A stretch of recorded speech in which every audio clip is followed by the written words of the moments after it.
All right, everyone. Thank you so much for joining us today. My name is Sarah Traver, and I'm the director here at Traver Gallery. I see that Bill Traver's online too. Hi, Pops. How are you?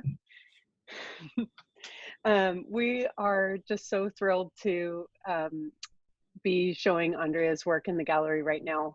Andrea, we met you when you were here in the Pacific Northwest, I guess a year and a half ago, as an artist in residence, both at the Museum of Glass in Tacoma and at the Pilchuck Glass School. And we have a special guest also joining us tonight. That's Dante Marioni. We've asked Dante to join us as well because he was instrumental in helping you create a new series of glass works that we are featuring as part of our exhibition. So Dante, it's great to have you here as well. My pleasure. Andrea, you're joining us from Hawaii tonight. Can you tell us about where Yes, you are and what you're doing there? yes, we are in Captain Cook, Hawaii, on the Big Island of Hawaii, and we are spending the winter here. I'm on sabbatical this year, so I don't have to teach, and I'm spending my sabbatical with Adam on the Big Island. We are renting a place that comes with a studio, and we are also working at the Community Art Center in the studio, which is an outdoor studio, so we get to do ceramics. And I was just saying that Dante and I were invited to do an artist in residency this winter, or this fall rather, in Honolulu at the University of Hawaii, which was canceled because of COVID. And Adam and I decided that we felt more comfortable spending the winter in a place where we can be outdoors. And we were worried about the raising numbers in Massachusetts. So we came before the big wave started, and we are planning to stay through April. Wonderful. That sounds like a perfect place to be spending the winter. Dante, where We are feel you? very fortunate. Yeah. Dante, where are you joining us from? Are you here in Uh, Seattle? my house, yeah.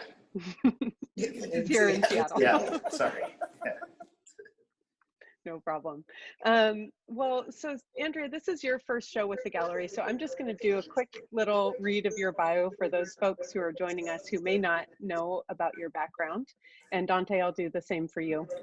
Andrea Dezsö is a visual artist who works across a broad range of media, including drawing, painting, artist books, embroidery, cut paper, animation, sculpture, site-specific installation, and public art. And I think we can add to that list now glass. Dezsö's permanent public art has been installed in 3 New York City subway stations, at the United States Embassy in Bucharest, Romania, and at the CUNY University Fitterman Hall in Lower Manhattan. Community Garden, Community Garden, Dezsö's mosaic in the New York City subway was recognized as a Best American Public Art in 2007 by Americans for the Arts. And Dante, who we have been showing for, well, Dante, how many years have you been showing with the gallery? I don't have any idea. Decades. Since I was a youngster. I think since the early 80s. Yeah, like 1985 or something. Yeah, let's go with early. Well, Dante, you are obviously world-renowned for your sophisticated glass objects that evoke the rich tradition of classical Mediterranean pottery and bronzes, and utilize centuries-old Venetian glassblowing techniques in utterly modern and innovative ways. Dante is also the son of an American studio glass pioneer, and that is Paul Marioni, and is a member of an artist family in so many ways. Dante, thank you for joining us tonight. My pleasure. So a little technical thing, I'm going to ask everybody who is not presenting tonight to please turn off your cameras and to mute yourselves. We'll have a chance to do question and answer at the end of our exhibition walkthrough. And I am going to spotlight my colleague Deb, who is on camera and here in the exhibition space so we can see Andrea's show. So if you're in gallery view, you should now see a large image of Andrea's exhibition here at Traver Gallery. Andrea, maybe we can just start by hearing a little bit about your experience here in the Pacific Northwest. What brought you out here? What sparked your interest in glass? And what was that experience like?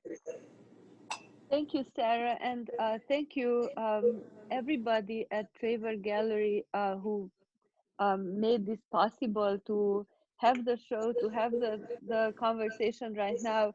Jillian, Deborah, Sarah, it's just been wonderful working with all of you.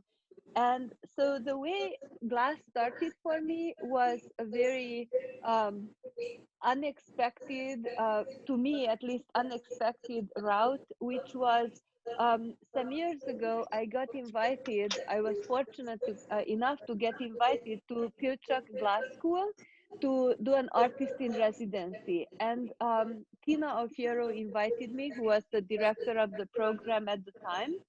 And the criteria they had for inviting artists in residence at Pilchuck was that they should be innocent of the medium. They should not have experience. The artist could not have experience in the medium. And this was terrifying, but at the same time, really exciting. I love working with materials and I love working with processes. And when I got invited, I immediately wanted to do it because it was something that's completely different than what I've been doing before. And I was just extremely curious of what this is like. What is it like to work with glass and how do people relate to this? And when during that first residency that I had, first experience with glass, I mostly worked with cold work glass, and I mostly worked with vitriography, traditional vitriography. Charlie Cohan was the print shop manager at the time, and he was kind enough to introduce me to vitriography. So most of my introduction to glass was through cold working and vitriography. What was really amazing, the first thing that I actually noticed there and the first thing that drew me in was the community. The Pilchuck community was unbelievable. Here they were, these really famous, accomplished artists, glass artists who came to support the community. They came and were working as gaffers, and they were teaching new people to introduce them to the medium. And I've worked in different materials before and in different kind of areas of art, but the glass community was more supportive of each other and more fun and wonderful than a lot of the different art communities that are out there. So people really helped and embraced each other's path and each other's work. And it was amazing to see how people work together, or even how just people work through space. So somebody would be, a team would be in the hot shop making something, and someone would go by, and without anybody asking or anybody saying something, the person passing by would just pick up something and do something that needed to be done. So this kind of balletic awareness of like who's doing what in the space, and it didn't matter if it was your project, but it was just amazing. So I'm like, I want to be part of this community in some way if they are going to accept me.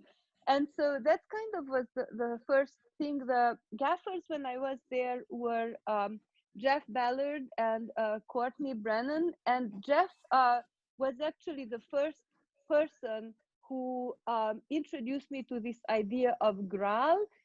We were on a layover on our way to teach at Penland, both of us, and our flight was delayed. So we were kind of coming straight from Pilchuck, completely delirious, tired, trying to get to Penland, delayed in the Chicago airport, when we came up with this idea of why don't we do something when we get to Penland. And Jeff told me this thing. He's like, that would go with your with your imagery, because I do all these cutout style imagery in my drawing work. And I didn't realize at that time that this was a thing, that this was Graal. I thought we came up with it and made it up, but of course it was a thing. So that's kind of how I started with glass. Then the next time I went to Pilchuck, I was co-teaching a class with Charlie Cohan, who is, of course, a very accomplished printmaker and professor at the University of Hawaii in Manoa. And then the next time I went, I was co-teaching a class with Csilla Szilágyi from Hungary, who is also a very accomplished a glass maker, and was my artist assistant the first time around. And that's where I met Dante. I met Dante at Pilchuck, and he came to one of my talks. When people give those talks, he came to mine, and I admired Dante's work very much, and we started talking, and then one thing led to another, and I was just incredibly excited that Dante wanted to co-teach a class with me. So last year, was that last year, Dante, when we co-taught the class at Pilchuck? That must have been last year. Yeah, in 19. It feels like it was like 10 years ago, but that was last year. We co-taught a Graal class, and it's amazing that Dante even agreed to do that, because it's like such a challenging technique. And yeah, so Dante, that's not a technique you usually work in. How was that? Well, I enjoyed the whole experience, but a little background on what Graal is. I don't know what that word means, but it's Swedish. And it's a process where you take you start off with a clear bubble, and you put you stab another bubble onto it and break it off that has color on it, and then roll it back onto the clear bubble. And you can do it several times, so you make layers of color onto this bubble. You then remove it from the blowpipe, and somebody goes and cold works the imagery, in this case Andrea, goes into the studio, the cold shop, and sandblasts, or you can grind it or whatever. And then it gets heated back up, you pick it up onto a blowpipe and make something out of it. I'd seen it done when I was a kid up at Pilchuck by a Swedish master, and I had never done anything like it. But I picked up Graal blanks when I worked up at the school for people and make things out of them, but I never had the experience of like going through the whole process. And when it was Tina Alfiero, the previous director of the school, I saw has joined us, suggested that we actually, she just asked me to teach a class. And I said, only if I can do it with Andrea Dezsö. And she was totally down with that. So it worked out great. That's how that happened. And then she called me back and said, Andrea wants to do this Graal thing. And I was like, all right, I have to learn how to do that. And so I spent the spring of 2019 learning how to do Graal blanks, thinking, well, I'm in this for me too. I'll make something out of Graal blanks. But it didn't work out for me. I didn't make anything I made a lot of stuff, but nothing super interesting. And then, but I was ready when we got to Pilchuck to pursue this and teach it. You know, Andrea is just, if I may for a second stump for the school, is just another Pilchuck success story. When I was a youngster, the artist in residence, there were 2 visiting artists in each session, and they were typically somebody that I wanted to grow up and be like: Dan Daly, Dale Chihuly, Sonia Bloomdahl, whatever, a glass person. And in 1987, Dale saw fit to change, who was the artistic director at that time, to change that element of the program to include, or to reach out to people that were not glass artists to come in and work at school, like Andrea. And so a bunch of interesting and well-known artists from completely different mediums came in and were able to do whatever they wanted at the Pilchuck School, including have blown glass forms made for them by somebody like myself. I like doing that job at Pilchuck. sort of a busman's holiday to be the gaffer. You just go there and you deal with all these odd people like Andrea that come up and want to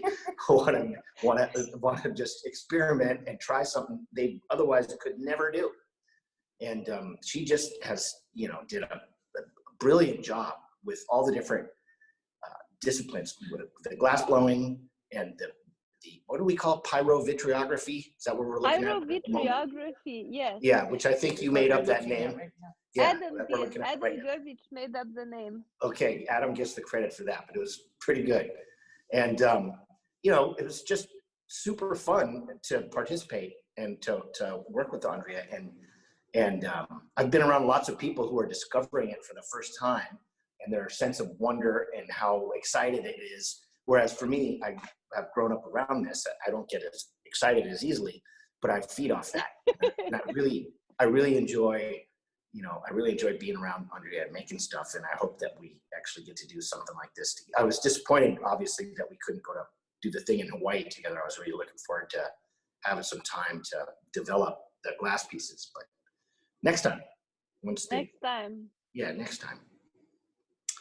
But none of it really would have happened. I mean, I think Andrea probably would have eventually had shows at the Pilchuck or at the Traver Gallery, but the Pilchuck School was a catalyst for all this stuff, as she already said. Yes, and I thank you, Dante. I also wanted to mention that the really fortuitous thing last summer was that we went to Pilchuck after I have spent a week as an artist in residence at the MOG, at the Museum of Glass in Tacoma.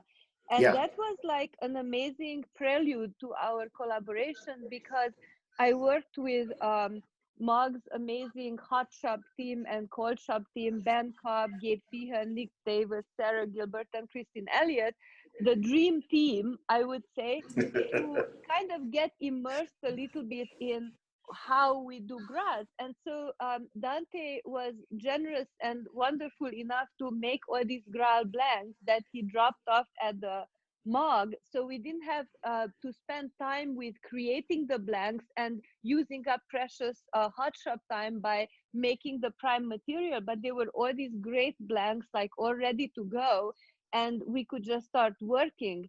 And so it was really wonderful to have that week before we went to Pilchuck, where it started me in certain directions that I was like interested then in like further developing. And one completely unexpected for me, again, result of that was that at the last day or one of the last days, Ben just said, okay, watch this. And he took the sandblasted, heated up Graal that was like, already like heated up so that it can be blown out, but it still had the relief.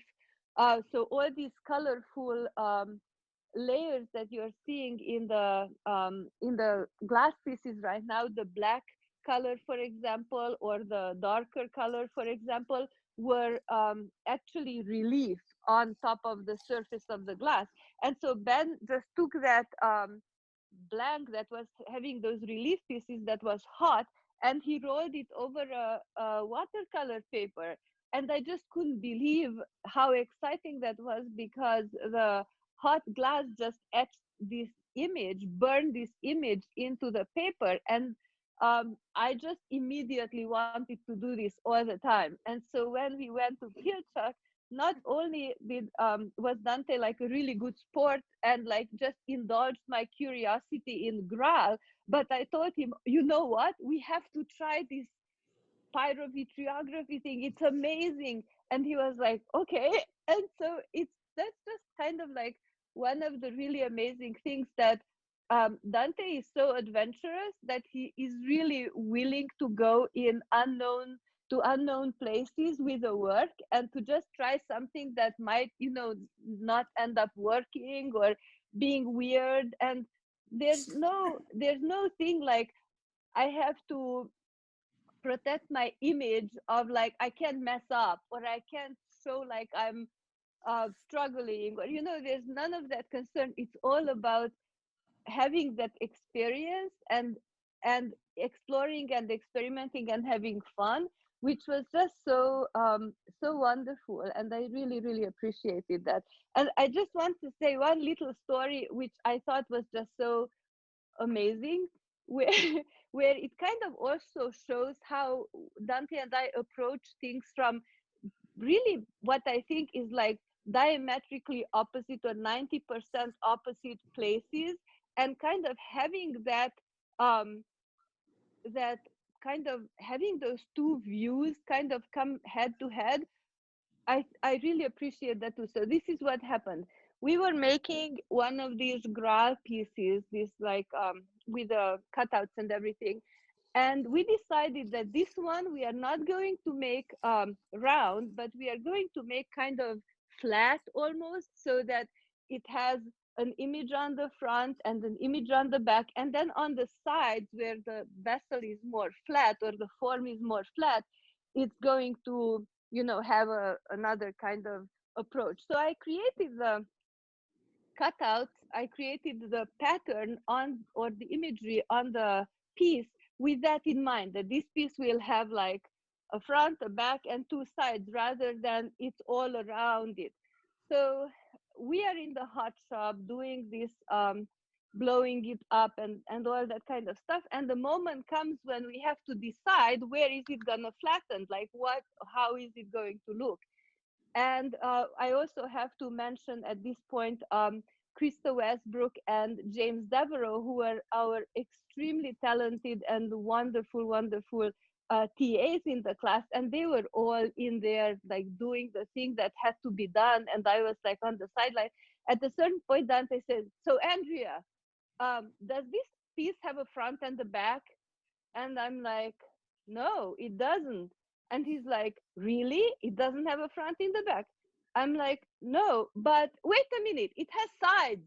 So I totally thought about the object as the left and the right. But of course, if it has the left and the right, it has the front and the back also. But I wasn't thinking about it at all. And Dante is like, "Wait a minute, what do you mean it has sides? That means it has a front." I'm like, "No, it has sides. I don't care about the front and the back. I really care about the sides." And so that's very typical how we were thinking of, like how he would approach something and how I would approach. And then of course we had the big laugh and we were like, "I can't believe that we are working this way." Yeah, that was, you know, it's kind of, it's too bad we didn't do you didn't do Pilchuck first before you went to the Mog, because you could have gotten a lot more stuff done down there after we did all this goofing around at Pilchuck, which is what you're supposed to do at Pilchuck. It's not about producing things. Plus we only got to make things for 2.5 hours a day while we were teaching the class. That's true. It was pretty limited, and you would have been really armed and ready when you got to the Museum of Glass had you had the experience at Pilchuck first. But next time. Next time. Andrea, I'm just watching Deb go around and I'm seeing all of these incredible visuals and these amazing imagined characters in your pieces. Can you tell us where this imagery comes from? Are there specific narratives in these works? Are these imagined scenes? So thank you for that question, Sarah. The characters or the places depicted, mostly I would say the characters are made up beings that I like to explore in my work. Sometimes I think of them as protectors, sometimes I think of them as protagonists in stories, but I don't imagine the entire story. I like the scene or the image that goes on my work to serve more as a jumping off board, so that instead of illustrating an actual story, I just like to make up a scene or a setting or a character and leave the rest of it open, so that people who see the piece can make up their own narrative that goes with it. And they are very much dependent on the mood or the kind of feeling that I have at the time. So in a way, many of them are somehow I can link them to something that was going on, but that's not really necessarily the point. And so with the tunnel books, which is what we are looking at right now, these are layered cut paper, three-dimensional objects that close flat. It's a kind of pop-up book, and that are illuminated from the back. And I constructed these particular ones. Some of them have imaginary characters, like this one, for example. This dragonfly woman is an imaginary character, while others, like the one with a underwater scene with a large snake, is a southern myth. I was working with the Columbus Museum this year. I created a site-specific installation for them that was curated by Jonathan Waltz. And some of these small one-of-a-kind tunnel books were inspired by tales from Georgia and the South around the Chattahoochee River. So, for example, the painted tunnel books that we've seen before, one is Adam and Eve Sasquatch, because that's the Sasquatch kind of theme that they have belief in these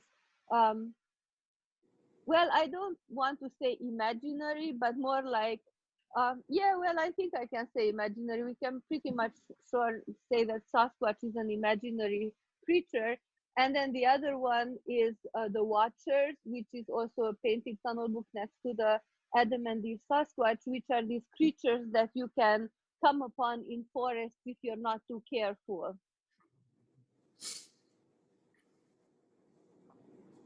Wow, these are incredible. Thank you. I like to create these worlds that you can really only inhabit in your imagination. You can't actually walk into them. Either the size is such that one can't cross that threshold of longing, of inhabiting spaces that you can physically inhabit, or if they are large enough, like sometimes these are as room-sized installation, there's some sort of glass or barrier between the viewer and the world. And so I came from that place to this work. And one thing that I'd like to mention is just the kind of consistency of these beings or characters or worlds or moods through the different media. So some of these are realized as like a painted paper cutout. Some of them are as like a silhouette cutout. Some of them are in glass or in paintings. And that's the other thing that I'm really interested in, is exploring these characters and these forms and worlds through different media and playing with what that particular media allows me to do, if that makes any sense. Yeah, thanks for mentioning that. I mean, so you work with so many different mediums. What kind of draws you? Is there a thread between those mediums at all? Is it just an opportunity to explore in different ways? How do you approach your work in different mediums? Most of my work starts with drawing, so no matter what the work ends up being, there's always drawing somewhere along the way or at the beginning. And then what I'm really interested in is experiencing materials, experiencing different ways of working, allowing different processes and materials and relationships to kind of just wash over and influence what is being made. And I'm just very curious. I'm curious, what happens if I do this and that, and what happens if I do that and the other. And I'm not really worried about not knowing so much when I first start. So I don't always follow a plan. I start drawing and then something happens or doesn't happen, but I'm just curious. Like, it's almost like if you want to go somewhere and you don't know where you're going, it's not like I'm going to go from A to B, but I'm kind of leaving the house and who knows what's going to happen. And that is just so exciting and inspiring. Can you tell us these pieces that Deb is looking at here, what is the process that you're using on these pieces? So those ones are paintings that are on kitakata, handmade kitakata paper, Japanese handmade washi paper. And the way I make these is I actually paint the papers, completely paint them with watercolor. So I give them a layer of watercolor paint on one side of the paper. And kitakata is a thin paper, so when I turn the paper on its back, the watercolor actually seeps through the verso of the book, the back of the paper, the back side of the paper. I let it dry, and then what's interesting for me in terms of the process with this is that um, later, after when I'm ready to make the images, then I paint with sumi ink on the kind of seep through side of the paper, and the sumi ink reacts with the water and the underlying paper. In a way, physically the ink is being pushed around by the water and by the other paint that's there in the paper, and creates this really interesting and challenging and unexpected effect. So I feel like I'm collaborating somehow with the material and with the kind of way the material behaves, because I can't control it. So it's kind of like I make a gesture, I make something with a brush, and then the paper gives me something back, and the sumi gives me something back, and then I react to that. And it's this conversation, this kind of collaboration where I don't have an idea of what this is going to end up being like, but I use all the cues and all the responses that the material and the process gives me to take it somewhere. That's amazing. Yeah, they're so ethereal feeling. Thank you. This is very much like pandemic time things. So some of them are protectors, some of them are kind of imaginary beings, ghosts, all kinds of entities that one can summon for strength or for companionship or for various reasons that we can make up. You mentioned the pandemic. What has this year been like for you, and how has the pandemic impacted your studio practice, your exhibition schedule? So this year has been unlike any other, just like for everybody else. The pandemic, when the lockdown started, I was actually doing an artist in residency at Bowdoin College. It was in March, and it was a residency that I did a few stays at Bowdoin College, working in their studios and interacting with the students sometimes.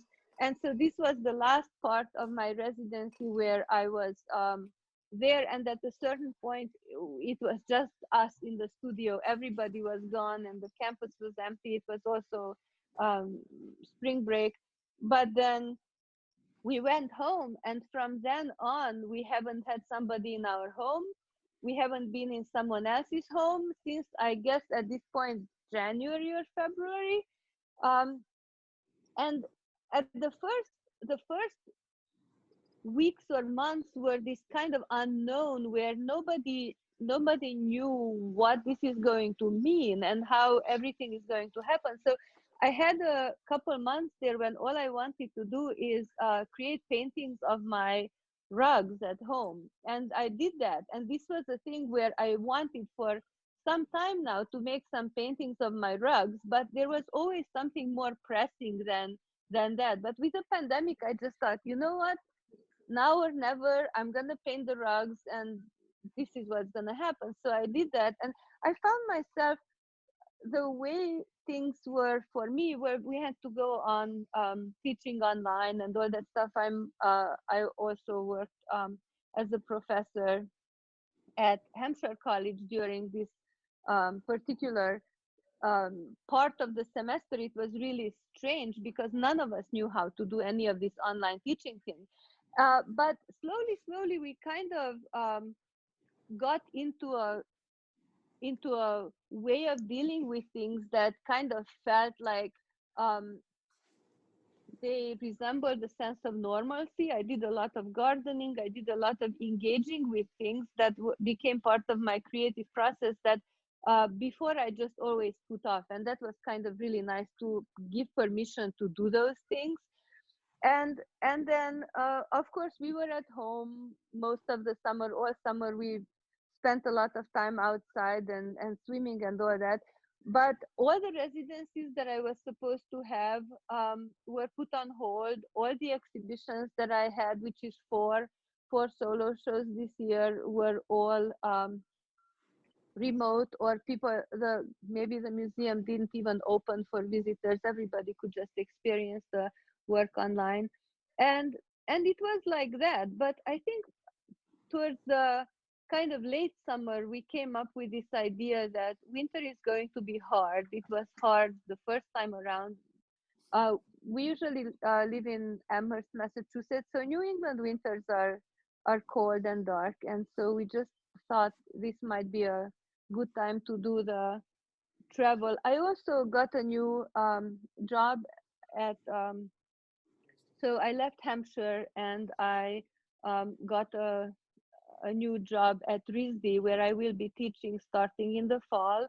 And that was also very unusual because by the time I had to do the finalist interview, everything went online. So I did the Zoom finalist interview days where, you know, in university circles, these go on for at least 2 days, and everything was online. And it was just such a moment of disorientation of like, how do you teach? How do you come across? How do you deal with this as an artist, as a professor, as a person? Like, what's going on? Thank you for sharing. I want to just be a little bit conscious of our time here. We want to switch over and let folks ask questions and engage with you on a more personal level in just a moment. But before we do that, I know that one of this piece that Deb is looking at here now, we have agreed to donate 50% of the retail value of this piece to Crafting the Future, which is an organization based in California. Can you talk a little bit about your decision to do that? Yes, I really believe in the mission of Crafting the Future, and that was another thing that the pandemic and the whole situation that the whole country finds itself in made it more urgent for me to contribute to causes that are important for me. And so the fact that I, from my very first time at Pilchuck, or when I was working in glass, I had a strong feeling that I would love to see more diversity, especially among the young people who are working in this medium, who are working in this setting. And I could think of many students that I've had over the years who would just absolutely thrive in this environment, who would be so much benefiting from it. And so I thought to myself that when I get an opportunity to contribute to this cause and to contribute to more diversity becoming part of the glass scene, and bringing people, young people who would add such tremendous inspiration and tremendous richness to this medium, I thought that I'm going to do that. And I'm very excited that Traver Gallery is a partner in this, and that you at the gallery also feel that this is a worthy cause, and we are doing this together. And I'm hoping that maybe a collector would feel in a similar way that this is something worth contributing to, and somebody will buy this piece, and then everybody's going to be super happy. Yeah, thank you, Andrea. We'll make sure to put the link to the Crafting the Future website in the chat as well, so that people can jump online and see what they're doing, because it's a really it's a wonderful organization, and diversity in our community, in the glass community in particular, is a challenge. It's a really something we need to overcome, and Crafting the Future is doing a really wonderful job of engaging youth and diverse artists in the glassmaking medium. So thanks for prompting us to do this, because I think they Thank are doing you. really wonderful work, and we're really happy to contribute to them. Okay, I am going to unspotlight Deb's video and ask all of our guests if they want to jump back on online and join us on video to come back and do that. And you are welcome to either drop questions into the chat and we'll ask them, or if you want to raise your hand, I'll try and spot you and call on you.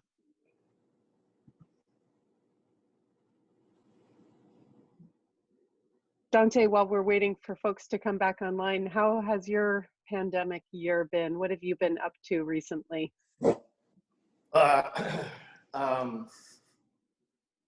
You know, actually, I was doing a residency at the Museum of Glass in Tacoma when all this baloney started with John Kiley, and we finished up the week there. I guess it was in March, and I came home to Seattle thinking like, okay, we're going to turn the furnace off because that's what everybody in the world's doing.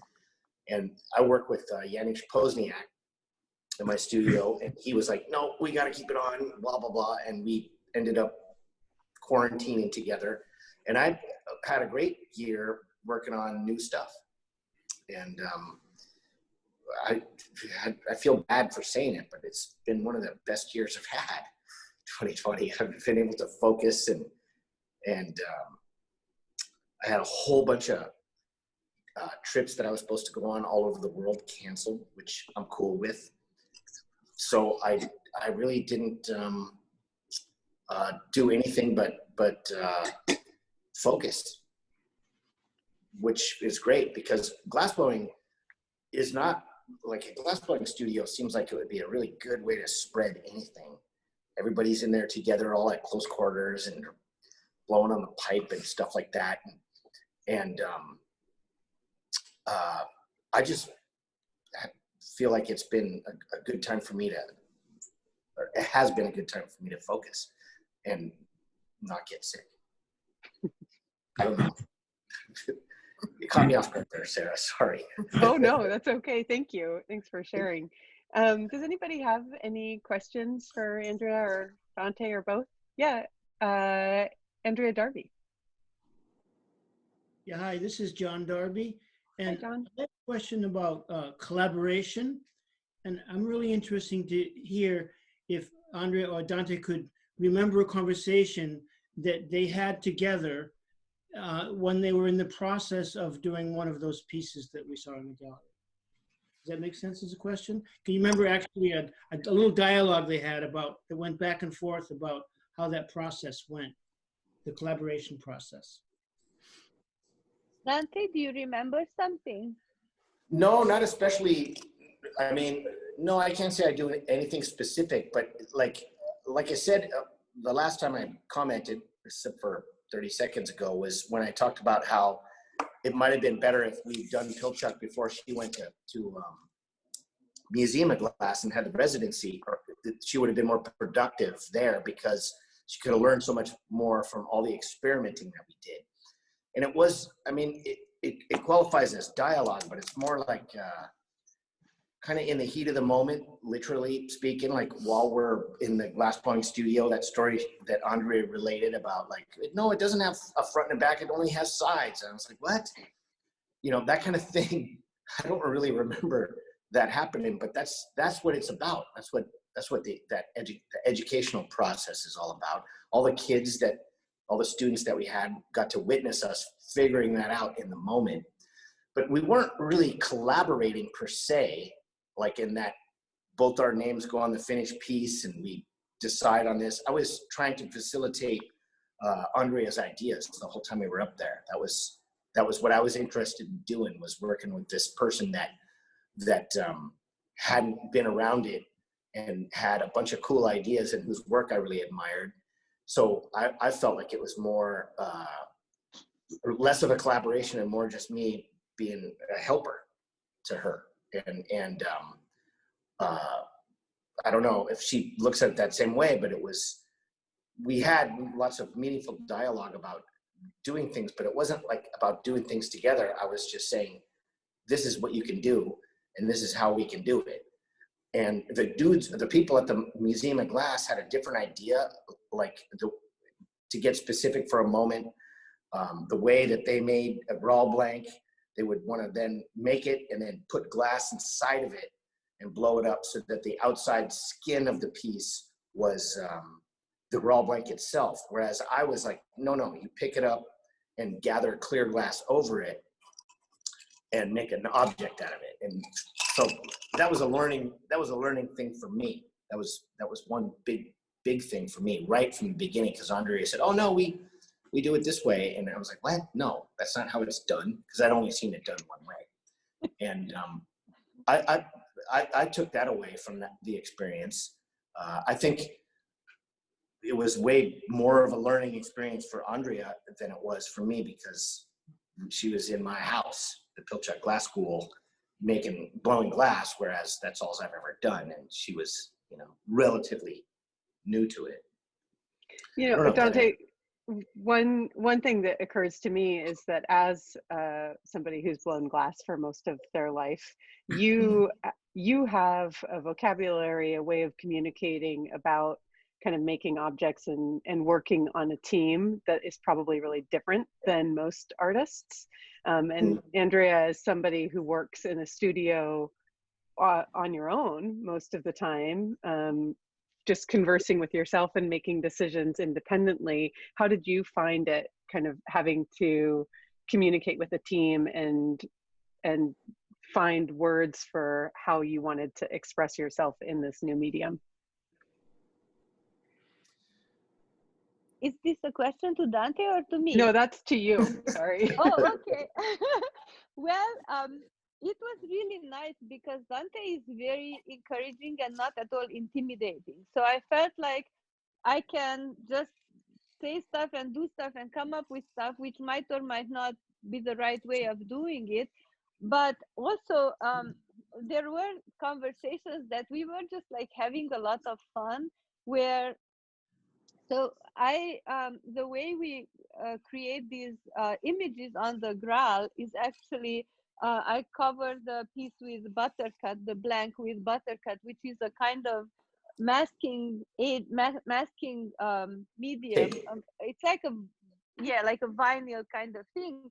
And then I cut it out with, I don't use X-Acto knives. I use a box cutter, which is this like big chunky thing that you hold. You can't even hold it in a fine way. You just kind of hold it in your hand. And Dante kept saying like he can't believe that I'm using this tool for this job. Like it seems that all the people that he knows that cut buttercut at like people studios, they use an actual X-Acto knife, like fine and very delicate, and where you can cut fine details. And I can't believe this, but he actually said that I'm like, if somebody doesn't use a fork or knife, but uses a spoon for everything, for eating everything. And I just thought that was like the most hilarious thing, because I've been making paper cutouts for like ever and ever, and I always use this kind of chunky tool. And I thought that was just so funny, because I never thought that there was any kind of an issue. But again, I haven't seen other people cut paper. It's just like, what worked for me. So we were discussing the merits and demerits of this kind of box cutter versus an X-Acto knife before. And while we were working on pieces, a lot of times we ended up talking about like, the kind of issue at hand, like because when you work in the hot shop, you need to make quick decisions. So there's not a lot of time in like coordinating. You kind of have to keep going with it. And Yeah, I think I don't remember a particular conversation either about the piece itself. Right. Yeah, it all happened in the heat of the moment, as you said. And, again, it's the beauty of what happens at the Pilchuck School. It's like you get to figure out how to do things that in the heat of the moment, literally. And Literally. yeah, and it's great. While It's really, showing a good example to the students, right? well, hopefully, yeah, hopefully. I try. I know you try. You do a great job. I try to, maintain my decorum, and no, it's just super fun.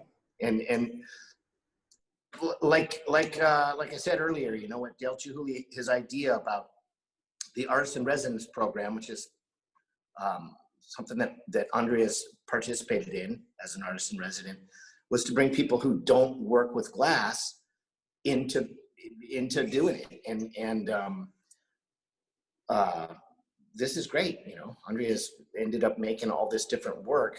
I mean, she likely would have found her way into it somehow, one way or another, because she's so prolific and curious about materials and things. But it's a really good way to get your feet wet in something that's otherwise really challenging and super expensive to experiment with working with molten glass.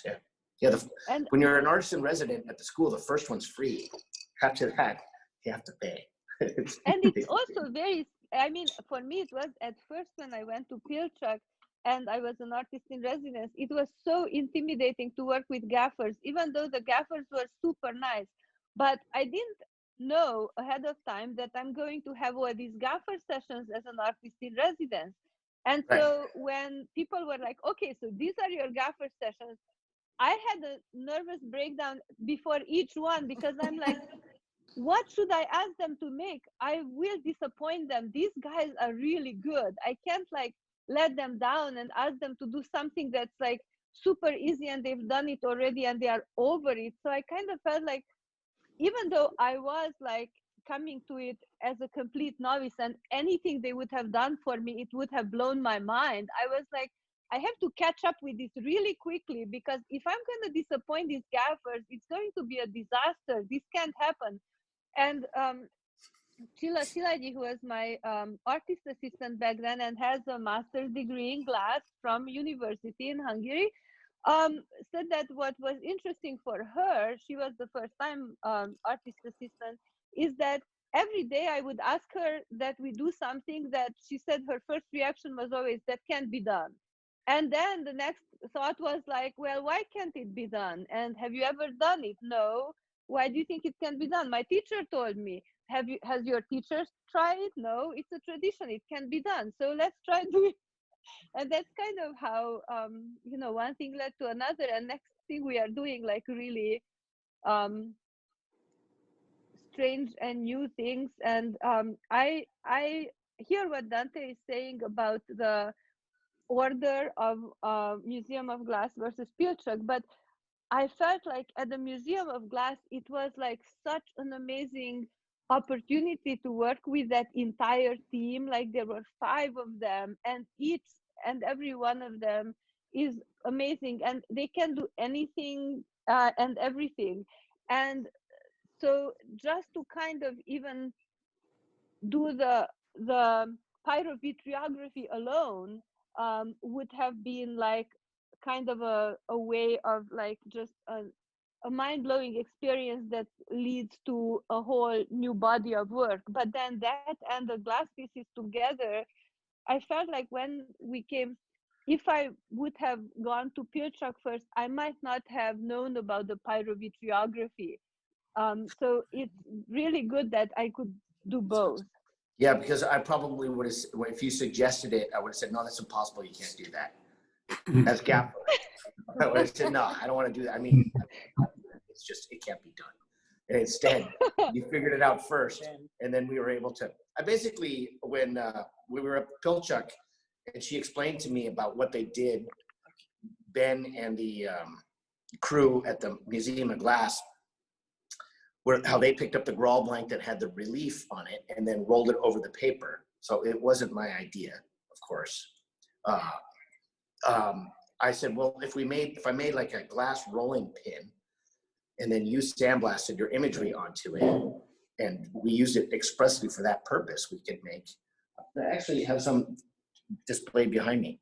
And that's what I did, as I made Andrea this, like I said, like a glass rolling pin, and she carved it, and then I rolled it over paper hundreds of times. It felt like, I don't know. And then one of the best things that happened that session was that I made that thing, and she commented that it could be reused so that the fun could continue. And I love that line of Andrea's, one of many great lines that she had during that 3 weeks. But it wouldn't have happened. Those particular pyrovitrography prints would not have happened hadn't she had that experience at the museum class. You know, it's all just this educational thing.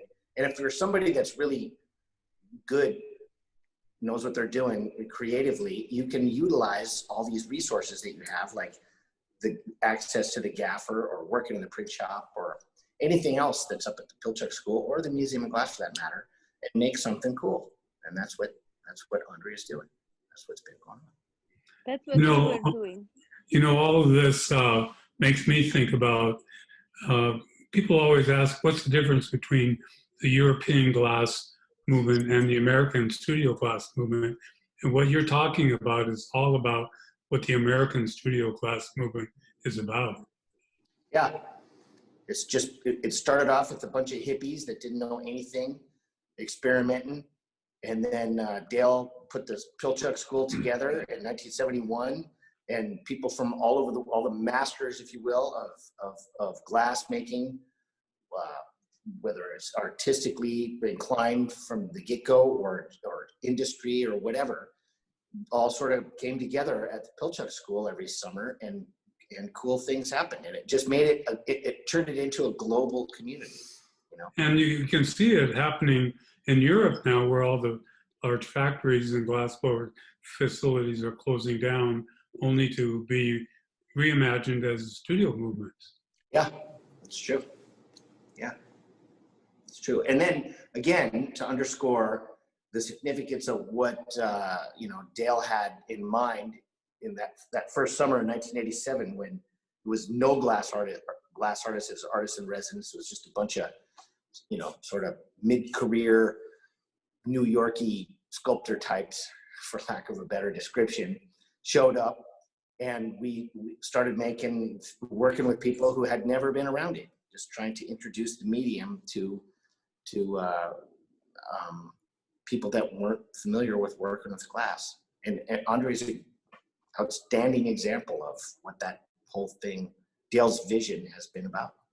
All right, and now that's after 50 years, people often say, well, where's it going? Well, we can see where it's going. It's just getting more and more creative with more and more artists and working in a variety of mediums. Yep. It's true. Pretty cool. So we're at 6 o'clock here, and I know folks have dinner plans and things. Just want to offer, if there's any last questions, we have a couple minutes. We could stay on a couple minutes more and answer any questions.